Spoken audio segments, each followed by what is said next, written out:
Good morning and welcome to the Board of Directors meeting of HART, Friday, March 15th, 2024. It is almost exactly 8:30, pretty close.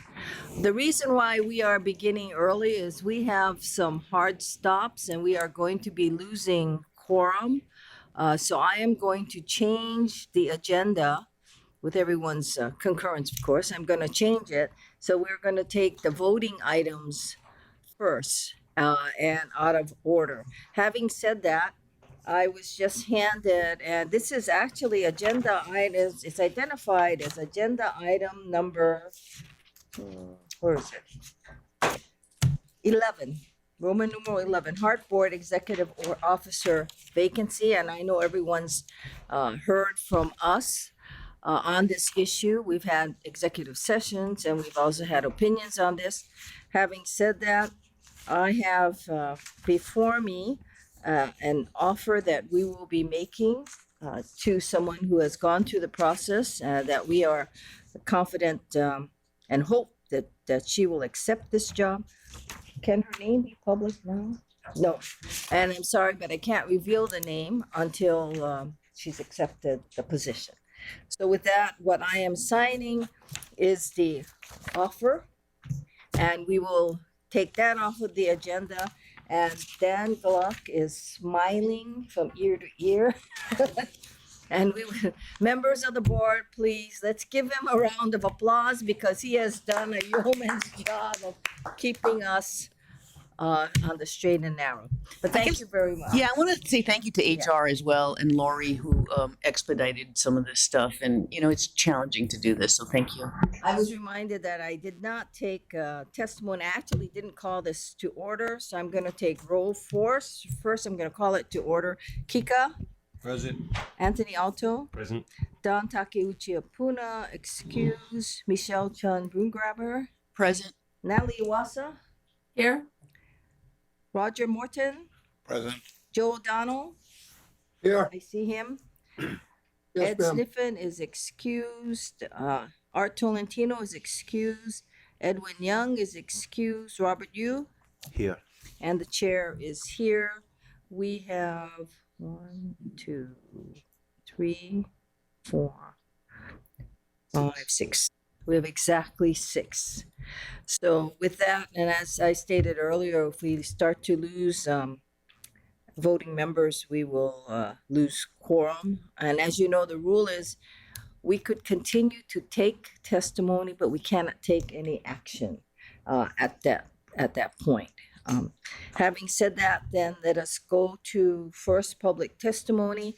Anyone here to testify on any agenda item listed, including the one that I took out of order?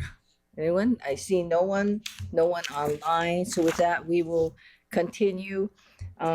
Laurie, we are going to move all of your agenda items for now. We're going to move the committee reports. So we are going to go to action items that we need to take. So let us begin with the resolutions. So Krista, so we're going to begin with Roman numeral number 5. And on our agenda, we go all the way to Roman numeral number 9. Dan, is there any reason why we can't kind of generally take these if we are not going into executive session? No, that's fine. You can do it on the open as long as you keep the confidential stuff confidential. Yeah. So, did you want to say a few words before we begin? Sure, Chair. Thanks very much. As you know, your Government Affairs and Legal Matters Committee met and spent some time going over all of these proposed eminent domain actions, and they're all relatively manini. They're 100 square foot lots, typically for HECO substations and the like. Obviously, we don't take any eminent domain decision lightly, but these are all on the critical path. They are essential to get the project staying on timetable, and so your committee voted unanimously to approve all of these eminent domain proposals.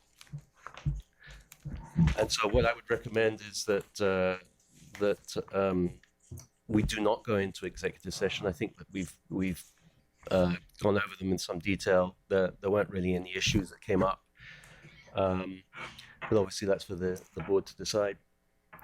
Thank you. I think I had one issue on this eminent domain issues, and I assume that Krista will address that when we get to it. And that is, people remember it was the Marukai parcel. They are all 100 some odd, I guess Manini would be the word we would use, except for Marukai. Marukai was kind of 5,000 some odd, and I couldn't understand it. And I think I had made a specific request that someone from HECO tell us why they needed 5,000 square feet. Having said that, however, because of our time constraint, let us begin with the Marukai is actually item number Roman numeral 8. So shall we? How many? Sure.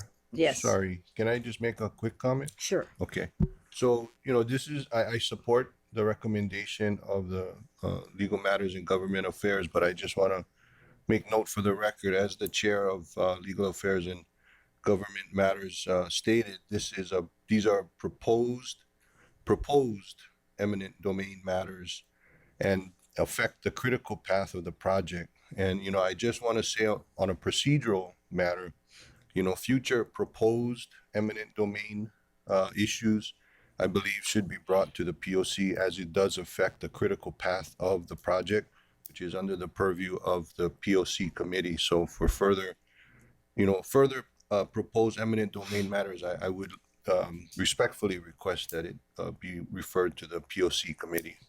Thank you. Thank you. Sorry, for clarification, GALM did not take a vote on the eminent domain matters. They had a discussion but did not vote. Right, and I think this was the issue why. And I do want to clarify my reasoning.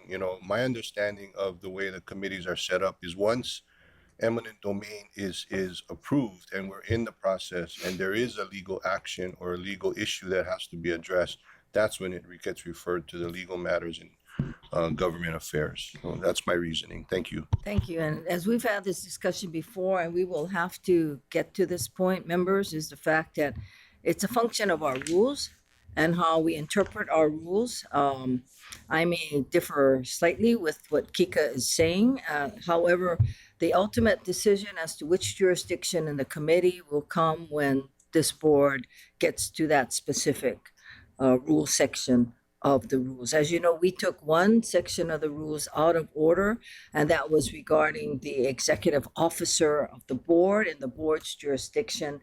And so, the rest of the rules, though we have already worked on them and we've passed them through, we have not taken the action of accepting it, because with the loss of our executive officer, it made us prioritize a lot of our issues. But what Kika says is true, that it is a function of our rules, and it is something that we as a committee, when you have the opportunity, please go back and look at the rules, because hopefully when our executive officer comes back on board, we will be able to look at this specific issue. So with that, let us begin. So how do you want to proceed? I've checked with Dan. We do not anticipate, unless a member of this board wants to go into executive session, we do not anticipate taking anything into executive session at this time, because it's something that we've already briefed. So would you like to take certain of these resolutions sort of together, with the exception of Marukai, which is number 8? So I do have a presentation that covers all of them, and HECO, a representative from HECO is going to be here to talk about Marukai, but I don't know that she's here yet. Is that her standing? Yes, so she is here. So I could talk to speak about all of them if you'd like. Yes. Why don't you do that? And members, no objection. We'll take all of the resolutions with Krista's presentation that she's done. And Marukai is something that I specifically had issues about. So we can either bring HECO up at that time, or we can leave it to the end, whichever way you would like to proceed. So with that, Krista. I'll run through the basic presentation first, just so everybody. I'm sorry, thank you. I'll run through the presentation first, just to make sure that we are all talking about the same thing, and then I'll ask,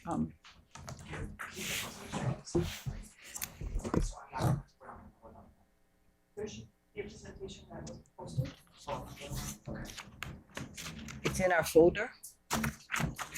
It's under tab, request for approval to notify city council of eminent domain. It's the second tab. Do you have it? I think we all have it, right?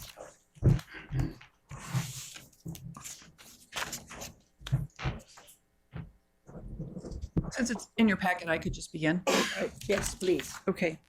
So this is a request for approval to notify City Council of Hart's intent to acquire easements by eminent domain. There's 5 matters.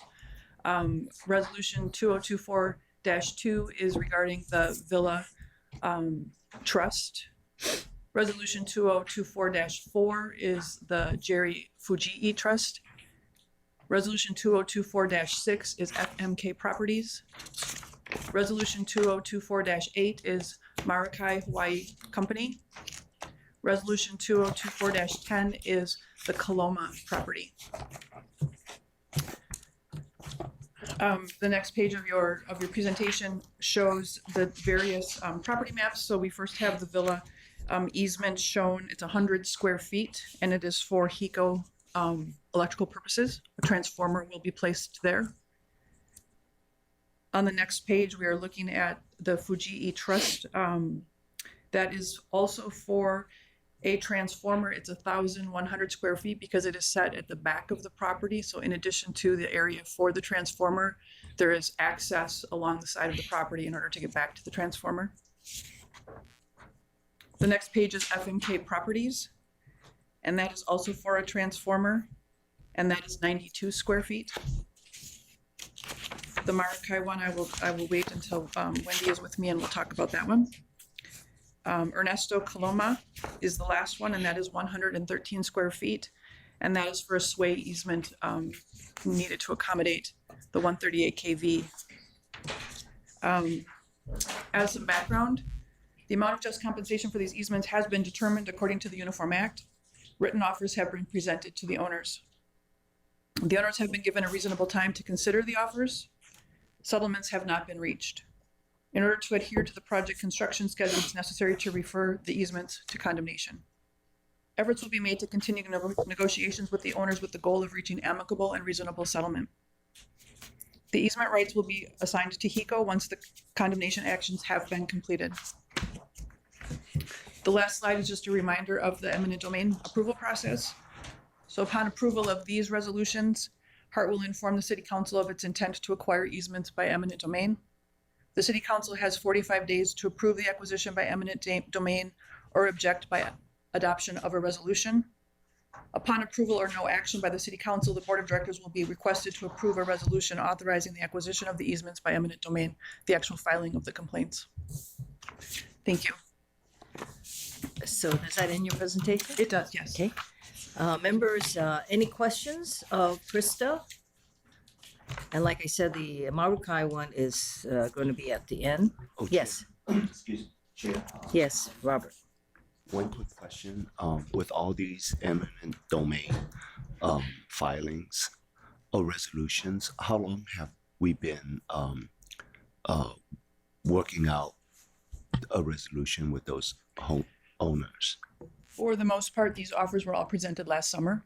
So for at least So at least a year. at least 10 months. Well, I Yeah. mean, last summer would be 6 months. Yeah, for at least 6 months. Okay, is that like the normal time frame that we negotiate with owners of property? 6 months. We are required to negotiate for at least 30 days. So depending on what the circumstances are, we have the right to extend that. Oftentimes, if we feel like we have the possibility of reaching resolution, we'll continue to work on something. But once we feel like there's just no additional avenues for us to explore to reach agreement, then we make the recommendation for condemnation. Oh no, I guess my question really has to do with, is 6 months the normal time with all the other properties that we acquire before we go to eminent domain? It really does vary depending on the circumstances. But is 6 month average, I or would is say it six- short? I or would say long? 6 months is average. Okay. Yes. Any other questions? Anyone? Joe or Natalie? One? I have one, Krista, and it's more a request.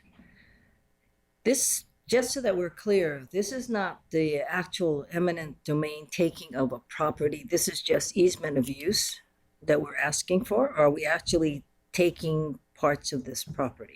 So we're actually taking the easement rights, Just the easement rights? just the easement rights. It's not a fee. It's not a fee. It's not a interest. fee.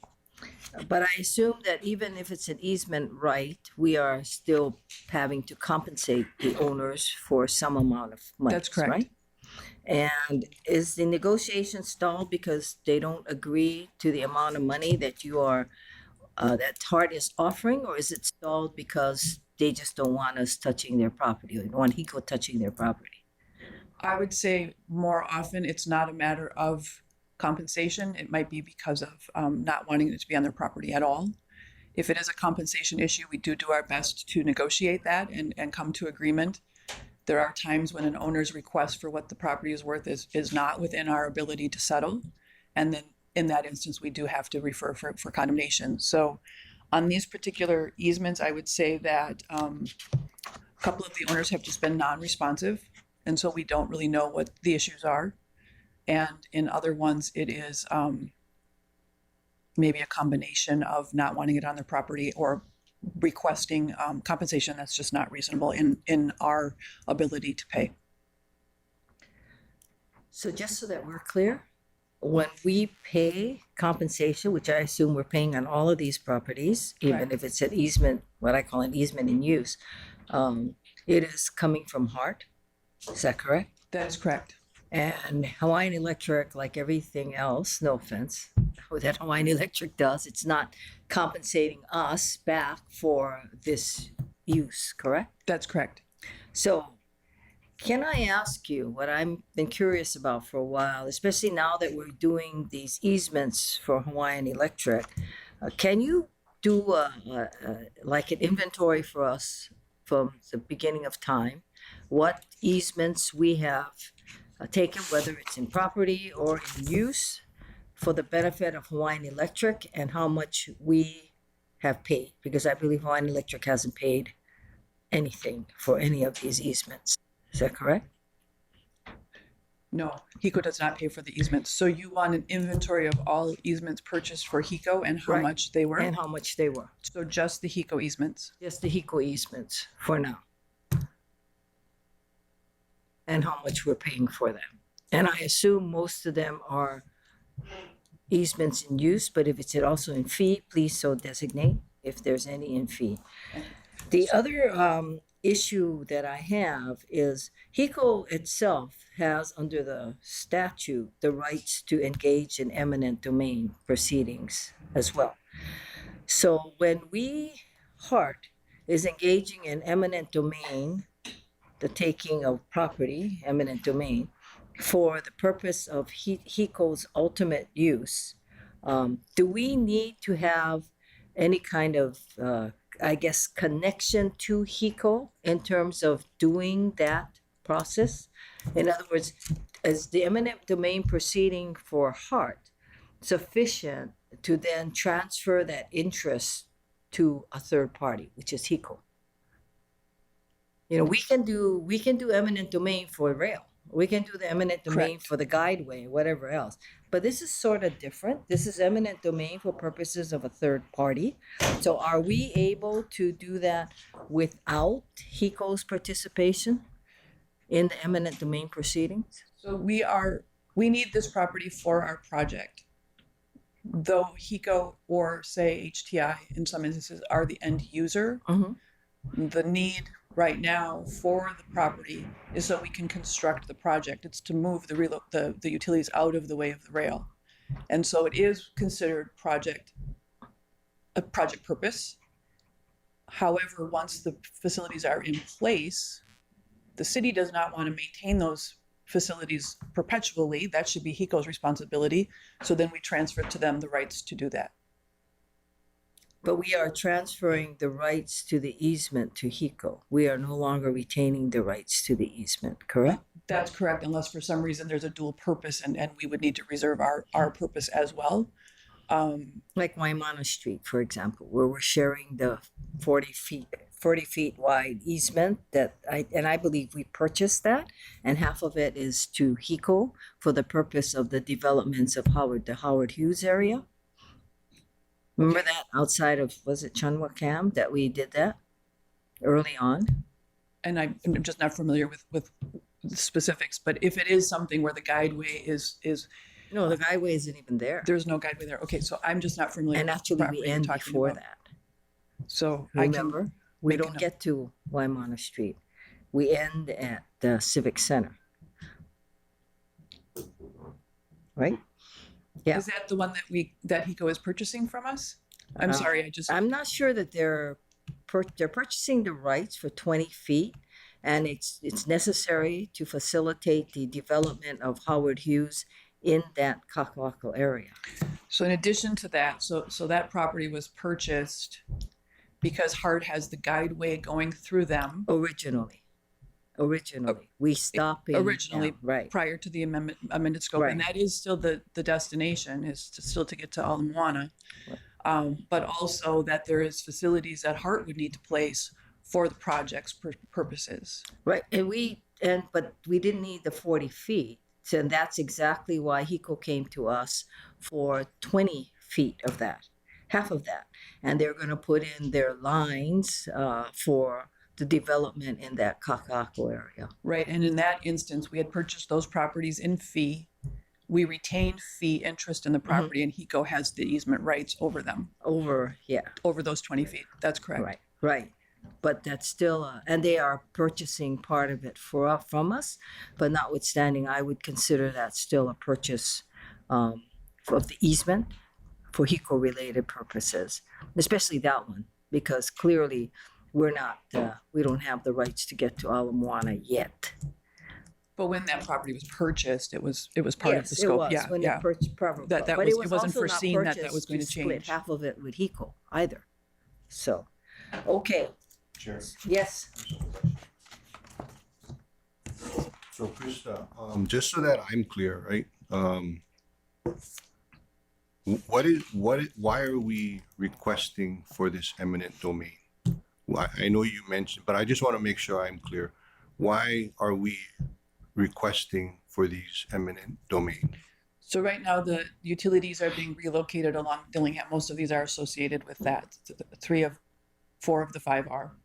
And we need to be able to place the facilities in a certain time frame in order to move those. We being Hart? Hart, For the purpose of, relocating the utilities out of the way of the guideway. for the purpose of, the ultimate purpose of, Construction of the guideway. okay, so is there any other alternative that we can do as far as utilities other than what we're proposing here to accommodate the construction of the rail? As far as I know, the answer to that is no, that this is the best location for the project and that moving them or not having them on this area would impact our schedule and our budget. So Hart is the primary driver to the reason why we are asking for and initiating these requests for eminent domain. That's correct. So even though HECO may have the right to engage in eminent domain, it's not there. Would they, if it weren't for the rail, would you believe that they would request eminent domain for these properties that we're discussing today? If it weren't for the rail, they wouldn't be relocating the facilities and need to be placing them on these properties. So So whose ultimate benefit are these relocations for?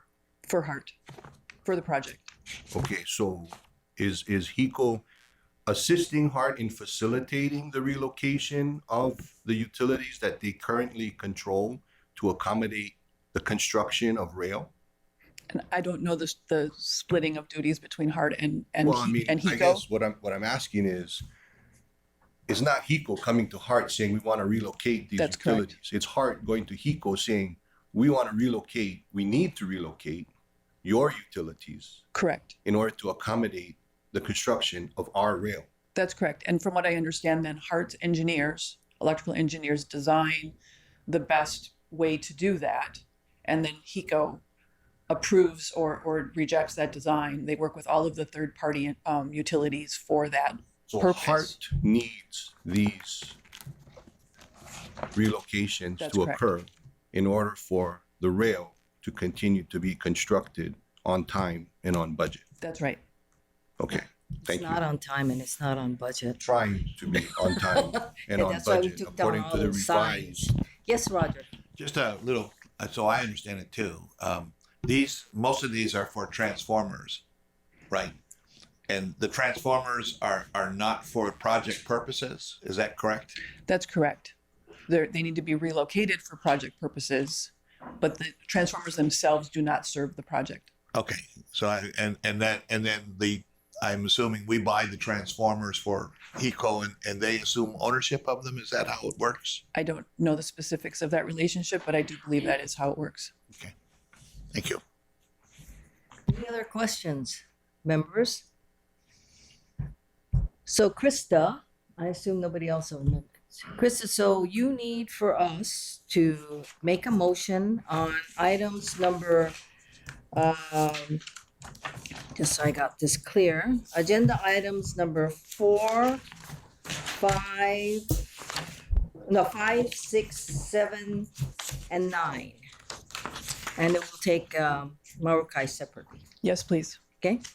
Do you want a motion for each resolution or Can we do it completely together? Yeah, we can do together. Yeah. So Chair, I'd like to move that we approve Resolution 2024-2, 2024-4, 2024-6, 2024-10. 10. Is there a second? Second. Second, moved and seconded. Any further discussion? Hearing none. Members, do we have unanimous consent? We have unanimous consent. So Krista, you're fine on those. Thank you. Proceed to city council. Okay, now resolution number 8, which is Marukai. And I'd like to invite Wendy Oda from HECO up. Sure. Okay. And I do have just a slide to pass out to all of you. Welcome, Wendy. Morning, Chair, board members. Nice to see you again. So what she's passing out is essentially what is involved in this section. So it shows the location of the existing pole and the new pole. And the fact that the new pole is actually in DLR's property, which is adjacent to Marukai. And it shows the Marukai property. And so it shows the line coming from the direction of the pole over the Marukai property, showing what we need to do in order to string the line. Thank you. Thank you. And that's, by the way, Wendy, what triggered my interest the last time is the fact that the pole is on DLNR's property. Yes. But I guess it's to access the lines that you need the Marukai property. Yes, It's for easement of, I guess, access is really it's what you. access and stringing. So what Right. happens is because of the pole height and our ability to tension and string the line, we need a clear area in order to do it. So we need, there's a height, the pole is about 126 feet.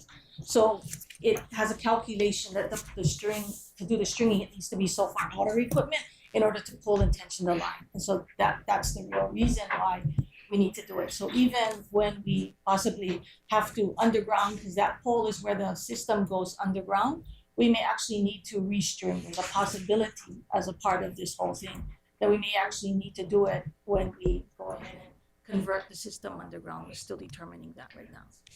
So that we're clear, which is green and which is pink?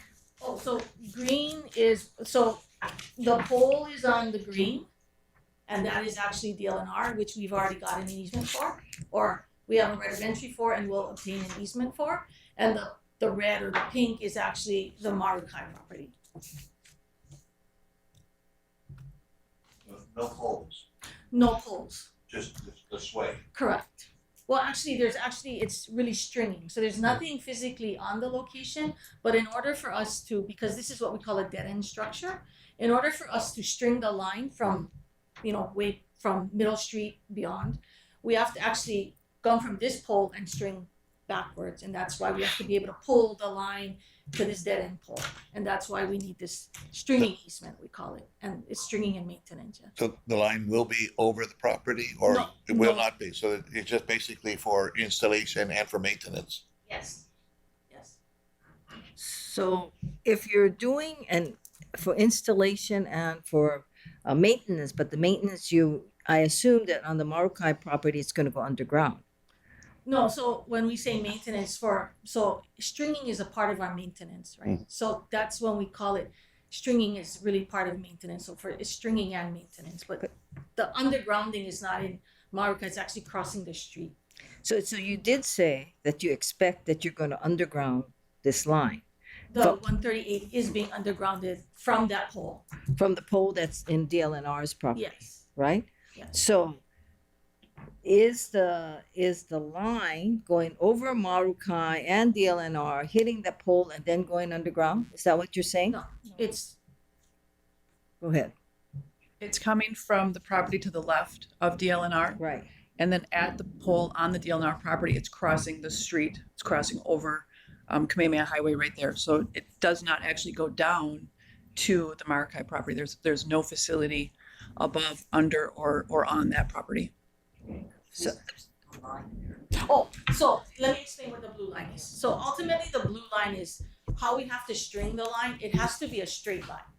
It can't be it has to be straight in order for us to tension it. And so we're just showing you that that blue line is essentially, if we took it from the previous pole, which is on Middle Street by the bus area, if we took it from that pole and went to this new pole, this would be the straight line. And so that's how we would then string the line and put our tensioner at the end, our equipment at that end. And so it has to be a straight line. And so we're showing what the straight line would be. So sorry for that confusion, but yes, there is no physical line over it, but it's just a line to show you how we have to be straight in order to pull it. and I guess that's confusing one. So you don't have a line going over the property. So what you need to do, the line is coming from the left of DLNR, which is not the Marukai property. But for some reason, you have this blue line, which is a non-existent line. You just want to show us that it has to be tension.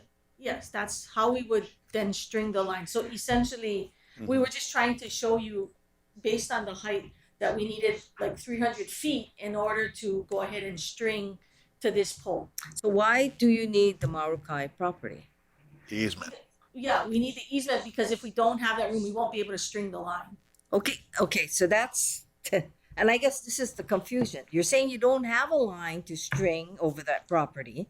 Now you're saying you need the easement to string a line over No, the property. We need the easement so that we can string the line to the pole on the DLNR property. Yeah. So, but I thought you said the line is coming from the left of the Yes, DLNR it's coming property. from the left and it's going to the pole on DLNR's property. Right, and then it's undergrounding. Correct. But we have to be able to pull the line to the pole, the new pole. Sure. Right. So, sorry, Wendy. Yeah. So the stringing, I don't know if you can expand on stringing, but the pole on the left where the green Yes. is, right? You're saying you need about 300 feet Yes. beyond that into the red Correct. in order to tension Correct. the line that is going from the DLNR property to the left. Yes. So you need that 300 feet, but do you Yes. need it? Perpetually. Yeah, in Perpetually, perpetuity? Yeah. Yes. To Because service this it. line will be there To service it. forever. It's not going to go away, So right? you need access to But service then there it. is still no line. You just got through saying there we is need no the, line. Let me what wait, we need Wendy, let is- me finish. Oh, Sorry, sorry. So. Wait, you I need- wasn't done yet. I know, Kika. Chair, but I'm trying to clarify for you, Chair. No, Kika, I Okay, understand all right. 138 KV. My problem is whether or not this easement is necessary versus an easement for temporary use, access Yeah. easement. No, There's all kinds of easements. Understand. So why is it, so we're back to my fundamental question, why is it that you need this if there is no line overhead and the line is going underground from that pole? We need it because this pole, this new pole, is going to be there perpetually. But the So for line us- isn't there. No, it's not for the line. We need to be able to string to this pole. Yeah, but you're saying you're not gonna string to the pole. We are stringing from the left to Right, the and new then it goes pole. underground. Yeah, but we need to be able to string the overhead line, which comes from the left, to this pole. So that will always be there because that's not going away. It's from this pole, it goes underground, but the overhead line is still coming from The left. correct, which we still will have. It's not moving as a part of this project. So that line exists. So I always need to be able to string to this new pole. So what's the magic of 300? It's based on the height of the pole. So it has a calculation so that there's enough, so that it's safe, right? So that it has to be, it's not like a 1-to-1 ratio where based on the height, it has to be so that we can tension it. Because again, right, we're pulling the line essentially Yeah, but to you're this done pole. pulling. You're underground already, No, but you but- still need that. Yes, regardless if it's underground, this pole is what we call a dead end pole. Right. Okay, so this is my problem, Wendy. So we have no line that you want to keep this easement right for because the line is coming from the left to the pole, right? And because the height of the pole requires you to have 300 feet from past that, you want this easement, Mhm. right? But there is no line. You just need that easement because you've got lines coming from the left that's going underground. But because there's a line coming from the left to underground, you want this easement. Yeah, so in the original location of the pole, the requirement would still be there for us to be able to string. When the pole was moved into the property, that is what required that we get this. It was that movement of that pole that required that we get the line. Again, this pole is gonna be there forever. And we may do it when we first install the pole, we may have to do it when we have to change out the line.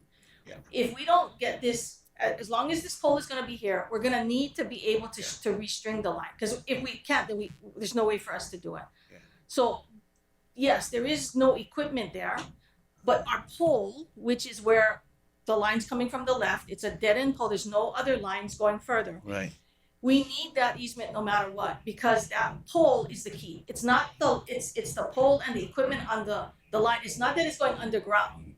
It's all the equipment and the lines that are left Yeah. of this pole that we need to make sure that we can maintain and restring. So So 300 feet is from the pole to the end of the easement you want from Maracay? Is that 300 feet? no. So it's a total across. So DLNR's portion Yeah. is a part of it, and then Maracay is the other Right, part of it. but the total is 300 feet? Yeah, about approximately. Approximately 300 feet? Chair. Yes.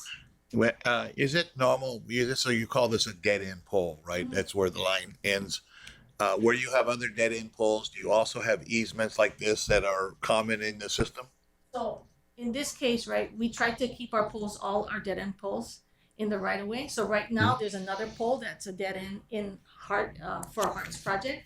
It's along Dillingham, and so we may not need one, but there's another I dead guess end my pole. my in question Costco. is wherever you have a dead end pole, We try to you keep have a need for some linear Yeah. distance Yeah. in case you have future maintenance or future things like that. Yeah. So I guess what I'm saying is this is not really uncommon. It's No. just that from the utilities engineering perspective and from an operations perspective, where you do have a dead end pole, you have to make sure that you have that linear distance in the event that you got to come back and do restringing or repair or whatever, who knows what will come up in the next 50 years. Right. Yes. So, yes, that's exactly the reason why. Okay. Chair, Yes. have a quick question. So the pole, you have this pole here, this dead end pole, is because of the rail project, correct? So why is it that HECO obtained the right from DLNR and we are obtaining the right from Maracay? I'm just wondering So why the separation. So HECO made the request on behalf of Hart. That's the reason. Okay, so There's actually two rights of entry from DLNR. Hart has one from them in order to construct and put the pole there, and then HECO has their own in order to string and keep the pole on that property. Right, and HECO had to file a permit, so whatever, to get, So or what we file the right for the easement. Yes. So I'm just wondering, if we know we need the Marukai property at that time that you file, why couldn't we file for the entire segment here instead of bifurcating it? There are some state partners that HECO has an existing agreement with, and when that is the case, then HECO adds to their agreement, such as DLNR, DOT, instead of Hart renegotiating some sort of agreement with the state partner. HECO already has relationships with them, so it makes more sense for them to get those state interests. However, the Marukai is on private property, and so it's our responsibility. Okay, so when did HECO obtain the right to the DLNR property? So when we identified the need for the easement, Yeah. and we had identified what the Yeah, when requirements was were. this? A while back? Oh, yes. Right. Like a year or so, if not more ago. This one has been pending for quite some time. We've been working on this for a couple of years Yes. with the owner. Marukai? Yes. Okay, all right. I thought when I asked the question earlier, we started last summer. Not on this one. Yeah. Okay, all right. Okay, thanks. So why were you having such a difficulty on this one? What's Marukai's position? That's not something that I'd want to discuss in public. Okay. I don't think this is something that we need to go into executive session for. That's just me being curious about why. So this resolution seeks from us permission to ask for the city council to acquire by eminent domain an easement of this property. Correct? That's correct. So the easement, why is it 5,000 some odd square feet? Is there, I understand the length now because of what you said, that you need 300. Why do you need the width? For our equipment, so we'll have the equipment that has to do the stringing. We'll need different types of. We'll probably have a Hart truck here and other kinds of trucks because of what we need to do. There's three lines, right? So we'll need another bunch of trucks. We'll have a straddle, what we call a straddle highline. We'll have pickup trucks. We'll have all those things. So we need to have the ability to stage them all in this location because this is the. But you don't have easements to stage your trucks everywhere. Well, There are times when you're in the street, you're all doing. So I'm just trying to ask, why do you need this width? Because you have the green width. There are some other instances where that is the purpose of the easement, is so that it can be maintained and they can put their trucks in those areas. When for some reason they do not have room to do it in the public right of way, then that is incorporated into the size of the easement. But like I said, there are many times when HECO trucks are in the street. They don't all have easement rights like this. I'm trying to understand why the green portion is big and the Marukai portion kind of tapers. I think that's Well, I do know that we were trying to avoid as much as possible a parking the lot. parking area and the building, so we tried to keep it in as narrow as possible, with still allowing HECO the room they needed for their equipment. I believe that's the edge of the parking area. Members, any I more have a questions? question. Yes, Kiko.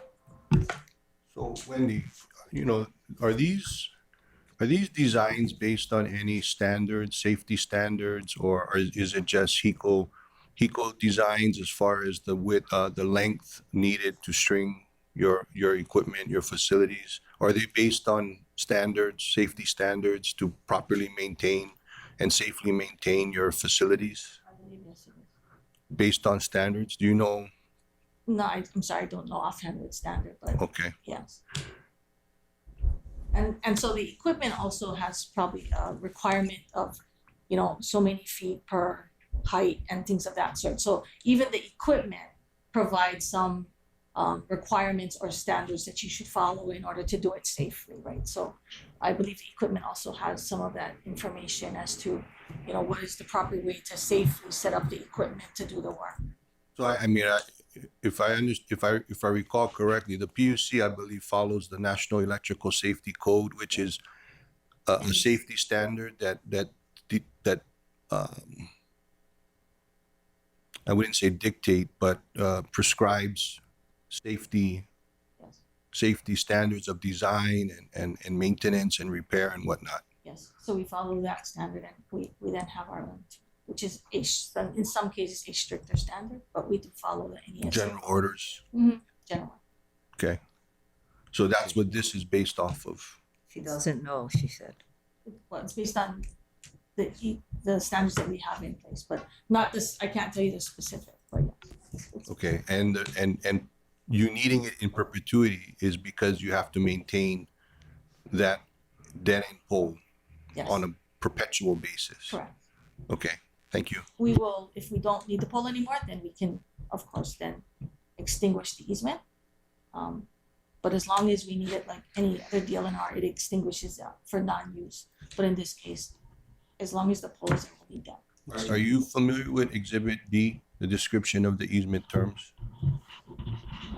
Yes. Yeah, I believe we wrote it together. Okay, and that gives you the ability to do what you need to do to safely maintain and repair? Yeah. Yeah, I've got it right here, Wendy.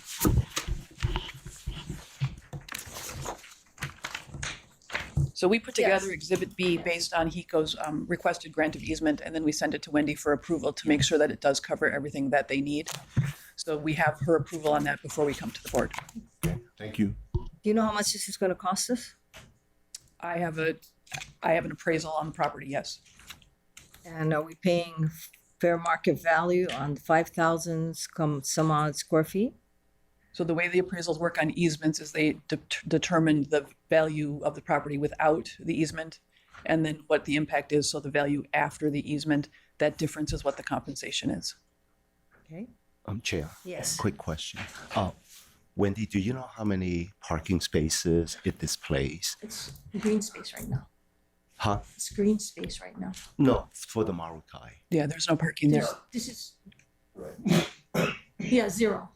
This is currently just green space, currently.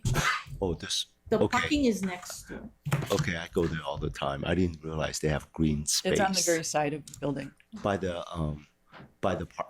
gas station. The other side, I believe.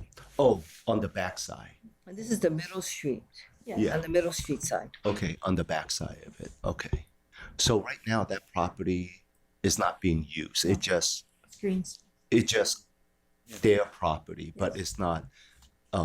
There's no utility for it now.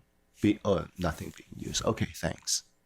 Yes, Roger. Just following that, so, but even with the easement, they would have the right to use their property for other purposes if they wanted to. So you're not taking the property away, you're simply reserving your right to occupy it when necessary. No, you can't construct on it. But you could put a food truck. You Yeah, could put a there's- parking lot You or could still food do truck. parking. Yes. Yeah. There's certain restrictions. So there would be certain restrictions. Yes. I get that. And then for the stringing of the line, I think I sort of figured it out that you need to tension the line so that you can lock it down to the dead end pole. And that's why you need the length to pull it Right. and tension it that way. Right. So are we able to talk about, you had the question of whether or not what the value of the easement was. Is that something we could discuss in public, or is that something you would rather not discuss in public? We would not want to discuss it in public. Okay. It's confidential under the Uniform Act. Do you want to go into executive session on that? I don't think I do. Chair, Yes. one quick question. Wendy, am I right in thinking that once you've tensioned this line, the chances are that HECO won't require access to that site potentially for years? Correct? So it's just essentially allowing HECO access to get in, to do maintenance that is something that occurs on very frequent basis. Yes. But somebody can smash into the pole or do some Correct. damage, And then we then you have a need to access it again. Yes. So this easement, it says streaming access, but so people doesn't have the right to like put like a giant box or something on their property later. No, It's only for the maintenance and access. So you can't do anything other than what you're doing. that's Correct. correct. Okay, got it. Thank you. Any other questions? Sally, Joe? No? Hmm? Okay, yes. Oh, I'm sorry. We just pull up Google Map, and when you're talking about green space at the on the Marukai property, I'm just wondering, what green space are you talking about? Because our office is right next to Marukai, and That's I right. really don't see any green space. Well, But so I just didn't want to, if you assume. if you look at the slide in your packet, you kind of see an overlay. It isn't exact, but there's a couple of trees there, and then there is some asphalt. It isn't like it's a park, but it's not being used as part of the building or parking.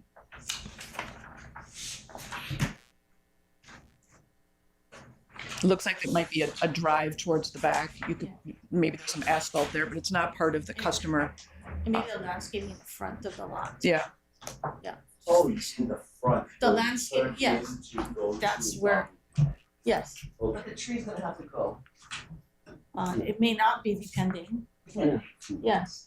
Okay, I didn't consider that. Yeah, so, well, it's the I'm sorry, it's the landscaping in the frontage of the area. Grass. Yeah. worried about your parking. It's, the parking is I'm bad. worrying about the customers' have enough parking. parking. No, we're not. I just want to know what the impact to Marukai Yeah. is, right? Yeah. Because looking at this, I thought it was up front, but when you say it's green space, and I Yes. thought, oh, okay, maybe there's, okay, all right, I got it. So it doesn't affect the entrance or anything because, No. oh, so after you string the lines, essentially,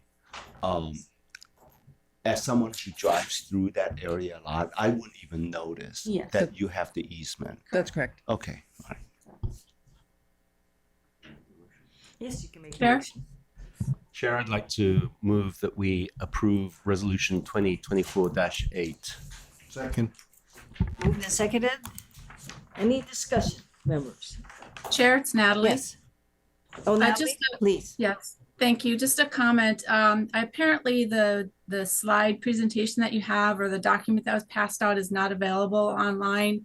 And I haven't seen it. So just for future, if we could have all documents available to all members, that would be appreciated. Thank you. Yes, and I guess we did not put this online. Okay. Thank you, Natalie. We apologize for that. I do So in the apologize. future, if you're gonna do anything, please give it to someone before either in our folders or especially those who are online. Okay. Any other comments or questions, members? If not, we have a motion. Any further discussion? If not, do we have unanimous consent? We do. Thank you very much. Thank you. Thank you. You too. Thanks for coming. Okay, members, we have gone through 4 to 9, 5 to 9, sorry, and 11. I don't believe are we going to require any kind of vote on the Tom's Seafood? I see Rick Rail up there. No vote, it's just a briefing. Just a briefing? Okay, let me ask Kika, Robert, Anthony, you folks have committee reports. While I still have you, I was thinking of going into the briefing demand from Tom's Seafood. Any objection to that? Chair, I'd just like to suggest that you take committee report 4C as given because the entire substance Okay. was the matters that we've just voted on. Okay, that's fine. So why don't we, unless I hear any objections from any of the committee chairs, I'm gonna go into agenda item number By the way, was there anyone else? We sort of took all these resolutions in one sweep. So is there anyone else who wanted to testify on agenda items 5 to 9? Hearing none. Okay. We're going to go to agenda item number 10, a briefing for demand from Tom's Seafood Company, Inc. and Mahal Kita Seafood, Inc., dated February 15, 2024. Anyone here to testify on agenda item number 10? Nothing online. So with that, may I have a motion from someone? Or do we want to get briefed on this first, or do we want to go into executive session? Do you have anything brief that you can do? You don't have anything for the public, okay? So members, we do know that this is something that includes our attorney, Rick Grill is here. So may I have a motion that the board enter into executive session pursuant to Hawaii Revised Statute Section 92-4 and 92-5A3 to deliberate concerning the authority of persons designated by the board to conduct labor negotiations or to negotiate the acquisition of public property or doing the conduct of such negotiations, subsections 92-5A4, to consult with its attorneys on questions and issues on a matter pertaining to the board's powers, duties, privileges, immunities, and liabilities, and subsection 92-5A8, to deliberate or make a decision upon a matter that requires the consideration of information that must be kept confidential pursuant to a state or federal law or a court order. May I have a motion? Chair, while you catch your breath, I so move. Second. Moved and seconded. Any other discussion? Natalie, do you want to note your statement that we'll keep Yeah. to anything else? Yes, please. Thank you.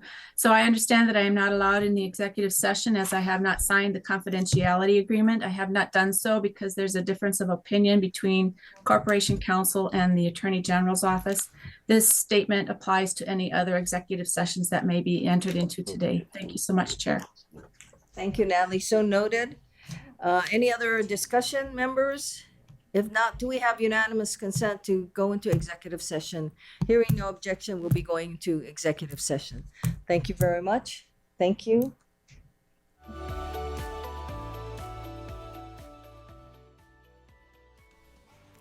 Thank you very much. It's about 10:30 and we are back from executive session under the Sunshine Law. I have to give a summary on the agenda item number 10, was a briefing for demand from Tom's Seafood Company, Inc. and Mahal Kita Seafood, Inc., dated February 15, 2024.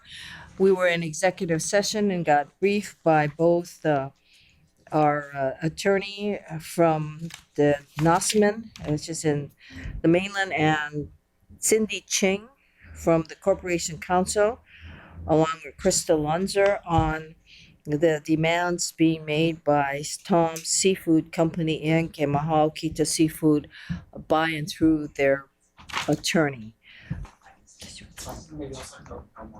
Oh, yes. And then I would also like to note that though no vote was taken, and at that time, we did lose our sixth voting member. However, no votes were taken. We are presently without quorum as to voting membership and also charter membership, but we can continue to accept testimony, but no votes will be taken. And members can ask questions of whoever is testifying. So having said that, we have, just to summarize, we have now gone through numbers 1, 2, 5 to 11. Yes. And 14. 4C and 4C. Yeah. And we will not be able to take agenda item number Roman numeral 12 because that requires executive session. So with that, let us go back to the beginning of the agenda because we're just receiving updates on So let's begin with agenda item number 3, which is Executive Director CEO's update.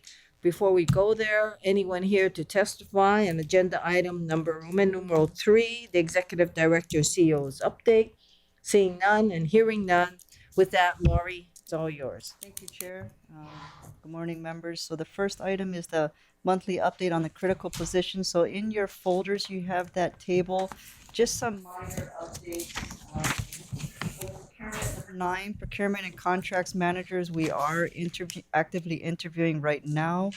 And all the rest in the pink where it says recruiting.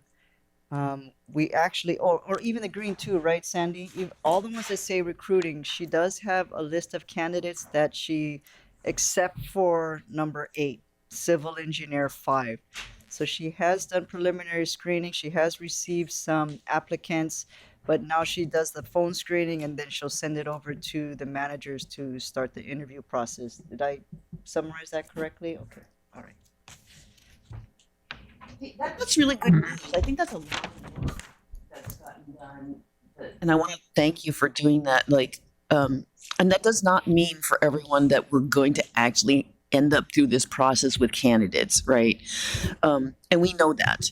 So it looks really good. We have to go through the initial screening process even before the managers, and some of these could change back to a different color depending on how that screening goes. So I know, Lori, I don't want to I want to be really positive, but I also want to be pragmatic because a lot of times people are just throwing their resume in for every job. And that's the difficulty in doing all of this screening. So I just want to prepare everybody for this is a long process, right?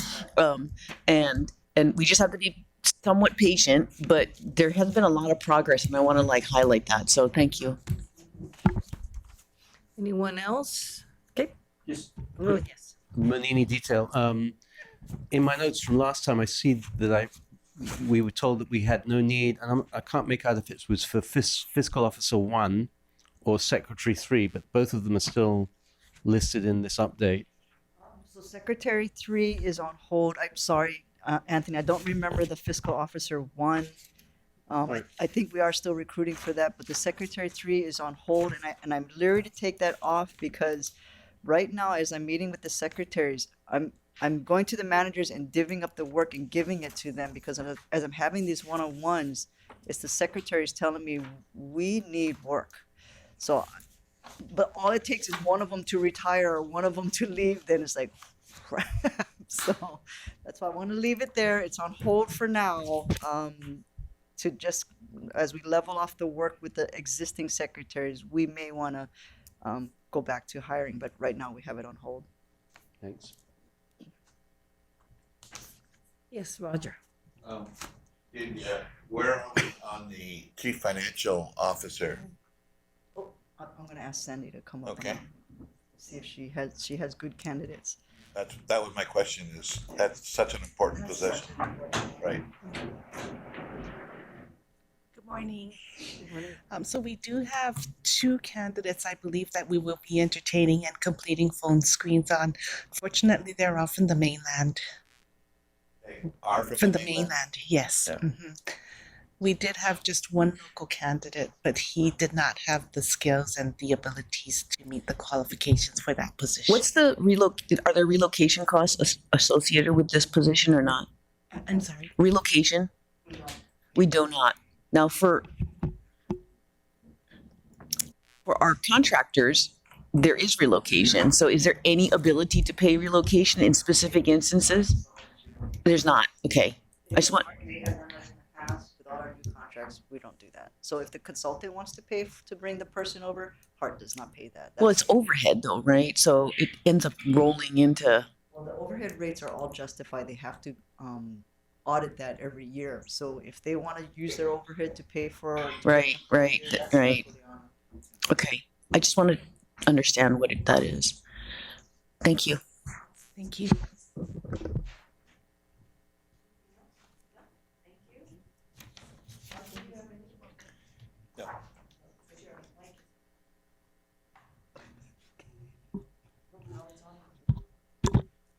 Okay, if there are no other questions, so we did present our FY25 operating and CIP budgets on March 11th to City Council. It went pretty smoothly. We were the first one, even before administration. We maybe about 30 minutes.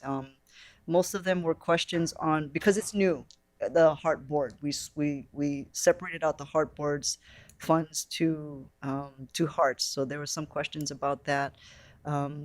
One that stuck out to me was one of the council members, Dos Santos, I believe, is if the Heart Board has their own communications consultant, and is there a possibility that we could send out conflicting? And that isn't a possibility, but I'm sure we can work with that if before something goes out, we make sure we're all on the same page. But that was the gist of the questions.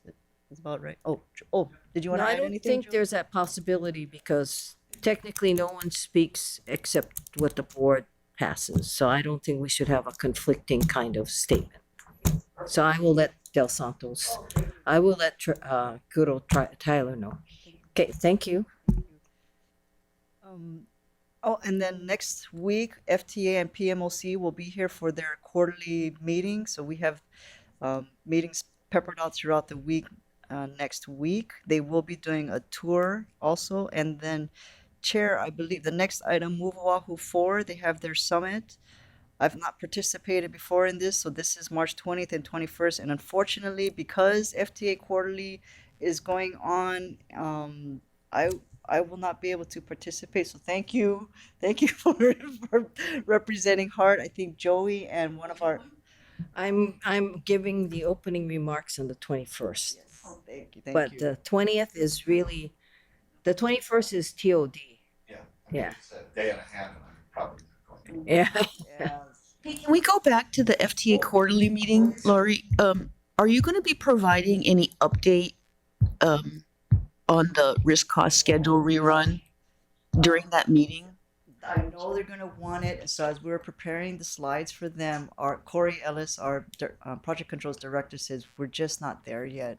We're gonna need. So you're going to provide a status, but not any numbers. I mean, and PMOC participated in the risk refresh, but it's gonna be at least another 3 weeks. But trust me, I tell them too. Hey, the board is asking for this, so we're not gonna really give an update next week. We don't have enough information yet. Right, yes. you know if Ray's coming. I believe he is. I haven't heard otherwise. Yep. What was the mood in the risk refresh, if I can put it that way? No, I wasn't there. Oh, Vance, did you want to? It was good. Oh, was Yeah. it? I mean, no bombshells that we should be worried about at the moment. No. Okay. Nothing out of the ordinary. So how did you handle the outside of the project scope risks? So legal fees,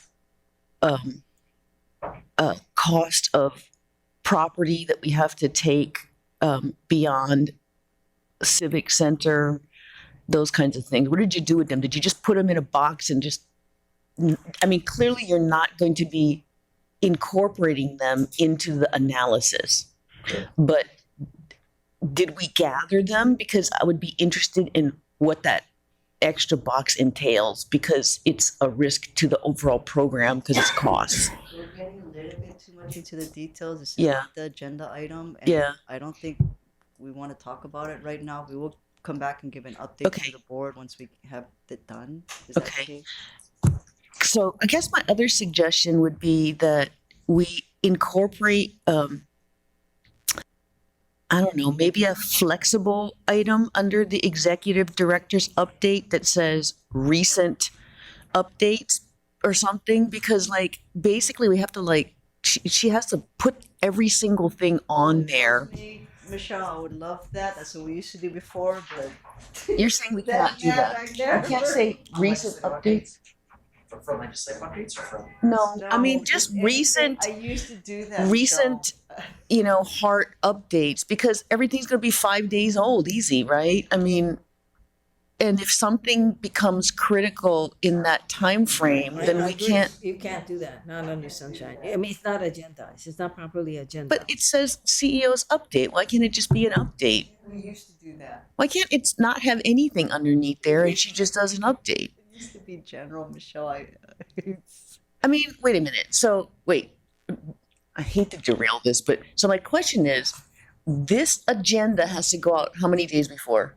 6. 6. The actual presentation has to go out how many days before? At least 48 hours if you're. 48 hours. Okay, so if this is blank, then she can actually fill that part in 48 hours before? 6 days. Right, but the agenda could be executive director and CEO's update blank, and you don't have to attach anything until 48 hours. Yeah, Michelle, I'm happy to talk with you after. The answer is no. The answer is no. Maybe Lori and I can work on a general checklist that would be the agenda, and it could say no change, or it could be like, it could say ledge updates, you know, like transportation updates, FTA updates. I struggle every month trying to, guess what you folks might be interested in. So if you want to meet with me prior, I will. I would love that. And then we can like have kind of a checklist thing, and then it's almost always the same, but then what you say is different, you know? Maybe that could work. Let's try. Let's at least try to make it a little bit more flexible so that in case there's anything that comes up in the news, in case there's anything that turns out to be, some kind of like, I don't know, interesting topic or a legislative topic or an FTA topic or anything, so that we can just be a little bit more flexible. But we'll try to, we'll also conform to all the legal rules. Thank you. Okay, I'm done. It's not for our benefit. It's for the public's benefit. It is, and I recognize that, but I think the public also, because otherwise they don't hear about anything for a whole month, right? And it could be 5 weeks or 6 weeks because, something comes up, we already agendized it, and then like everybody's like, so what's going on with this? And the board doesn't hear about it really. Hopefully it's not just Yeah, me. I know. We're off topic. Okay, So you're so- gonna have to take it offline. Okay, we will. Thank you. Yes. I have a question. Thank you. Going back to what Michelle asked a little bit. So this is minor. She asked about, well, when we do the risk refresh, could we also consider items that's outside the current scope, right? And I don't know what the answer is, but I guess my question is, if we do that, do we know how we have to track expenditures? Because if it's outside the scope, which is to Civic Center, it cannot be reimbursed by federal money, right? Oh yeah, sure. Oh, okay. Since she asked, okay. All And I right. couldn't answer. Yeah, no, that's not a problem. I'll Sure. talk to you right after Yep. this meeting. Put it on your finance committee Yes. agenda. Yeah. Anything else, members, for Lori's update? If not, thank you very much. Chair, members. Committee reports, Finance Committee, Robert? Yeah, thank you, Chair. Your Finance Committee met on March 1st.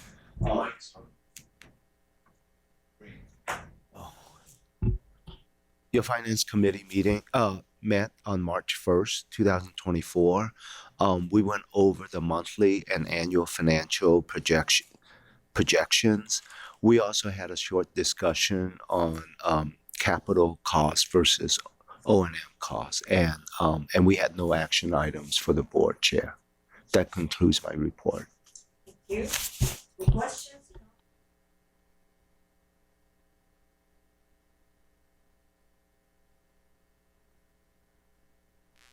Do you want to give something? Yeah, Chair, your POC met on March 1st. They reviewed the January monthly report. They also reviewed the CCUR 3 progress, and they approved, wait a minute, where's my chart? A request, don't allow, a request for, oh God, approval of reimbursement of CSC's P3 expenses during that, as it was under the limit that the POC could approve. Any questions? Yes. Actually, sorry, Chair, we didn't take testimony, but the board should get discussions. Oh, okay. So we can take testimony from anybody else, but discussions you're gonna have to have. Okay. So that, I thought we could ask questions, but not of each other. For testifiers, yeah. Okay. Well, sorry, I forgot to ask for anyone testifying on the committee reports. Seeing none, hearing none. Thank you. So, question? Wait a minute. So the committee reports are given by members of the board, so they cannot take questions from other board members about the committee reports? I would advise against it, yeah. More of an announcement, really. I had said earlier that we were going to start designing a pedestrian bridge at the Wyova station. Last week, we were provided 50% of the estimated construction cost for that bridge. We got a $19.1 million grant to actually construct that as a DTS project 19.1 million. Feds, man. from the Reconnecting Communities program, which is a 10:49 a.m. Office of the Secretary program. So we're really happy with that. I still would like to look for finding about another 12 or 13 million in federal funds, which would bring us up to the 80% statutory level for that. But I think that's good news going forward for that station. Thank you. This is regarding POC. Right, this came up during the POC meeting and Roger is providing additional details, That's so why thank you. I waited till POC, so I thought it was project related, but Yeah, and that did come up during the meeting. Thank you, Roger. right. It was public information. It was released by FHWA, by the Office of the Secretary. So it's not it's already been a press release made on it. Okay. Anyone else? If not, thank you. On item C, we've already deemed that to be taken care of, and that was really Anthony's report that we took care of with all the resolutions. So thank you very much. 5 to 9. Anything else? Not? Thank you. We will now move to agenda item number 13, which is Joey Monahan legislative update, which basically has 2 items dead and just 1 item going forward. That's correct. That's correct, Chair. And Okay. good morning, Chair and members. So yes, and just to reiterate the last 2 measures, SB 3069 and House Bill 2781 are both pretty much they're inactive for the session. 3069 didn't get scheduled for Ways and Means, so it didn't cross over. House Bill 2781 was deferred in its House committee, the Finance Committee in the House, so it did not cross over either. And then House Bill 2380 relating to the Mass Transit Special Fund, which we are supporting, and thank you, Chair, for authorizing us to support this measure, is moving along nicely. Executive Director Laurie and I attended the hearing yesterday. It went pretty smoothly. The committee re-effected the date, and so they just need to put in the once the measure moves into Ways and Means, the amounts just need to be dropped in. Anything else? No? Any questions? Yeah, so given that SB 3069 was a companion to HB 2380, was that just for time reasons that it didn't get through WHAM, and we expect 2380 to get through the Senate side? Is that the expectation at the moment? We hope so, and normally the budget chairs coordinate these things, so they don't pile up. I don't know if they did or not. We did respond to some questions from WHAM early through the managing director's office, but yeah, I don't think there's the way it was moving yesterday. I hope there's no problems. I don't think there's any problems. Any other questions? Roger, do you have something? Natalie? No? Joey, what happened? 2380 is really an emergency appropriation measure. And there was an HD2. I thought the HD1 defected the date, Yes, but it HD2, what did that do? They took out the amounts in the bill. Oh, they took out the amount? They So zeroed everything out. remember the whole idea of the cap? So was there any effort to try and make sure that we do away with that funny cap? Well, at this point, it's only the emergency appropriation, and so it looks like we would probably have to repeat the process next year. Trying to remove the cap. Well, unless we go for a different bill. You know, we ask for a permanent removal. But right now, it's just an emergency appropriation. The cap is in a bill right now. I mean, it's law right now. Yes, it is law. And just so people understand what we're talking about, there is this cap that the legislature put on the amount of GET that Hart can receive in a particular year. And that's why we have all this emergency appropriation is really giving us the money that they should have given us along the way.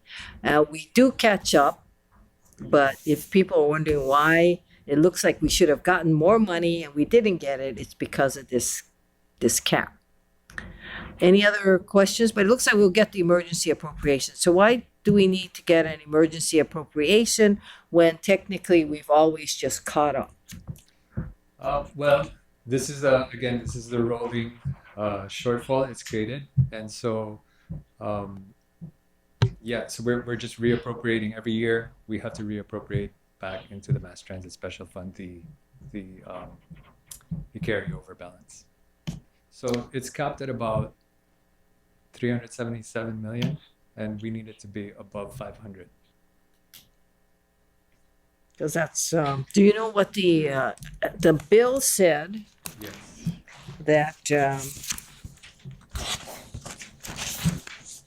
fiscal year 2022 to 2023, it was 123,756 plus change. Yes. And 2022, it was 2021, 2022 was 95 million. So it's a substantial amount of money that we are not receiving. Yes. And this year, the emergency appropriation is for 156 million. And that would bring us above 500. Because other than that, we'll receive 156 for this year, and this year's will keep going on and on. All right, any other questions or comments? No? Thank you very much. So, we are now to agenda item number 14. Roman rule 14 is summary of board members' requests made during the March 15, 2024 Board of Directors meeting. Laurie? Yes, I have two items, Chair, that you requested an inventory of the HECO easements and the cost. And Michelle, going forward, I will work with her to help put together agenda items for the executive director's report for the board agenda. Anything else? Did I miss anything? I thought there was some discussion on the risk refresh. Okay, I wasn't sure if I could put that, because technically they weren't supposed to talk about it, but I have the two for them then. Okay. Because I think both you, Robert, and Michelle mentioned the risk refresh. We'll add on to the finance. Right. Anyone else had any requests of Lori to report back at the next board meeting?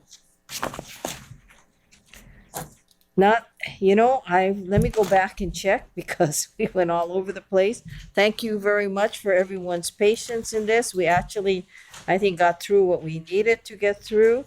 And the only item is that we're going to have to somehow figure out what we do is agenda item number 12, which is the status report on claims, which is sort of nebulous, so we need a better description. Sorry, that I didn't catch that before it got posted, because Dan did catch that. It's supposed to be canopy claims, because to your point, Michelle, you want to be a little bit more vague. He's like, no, you can't.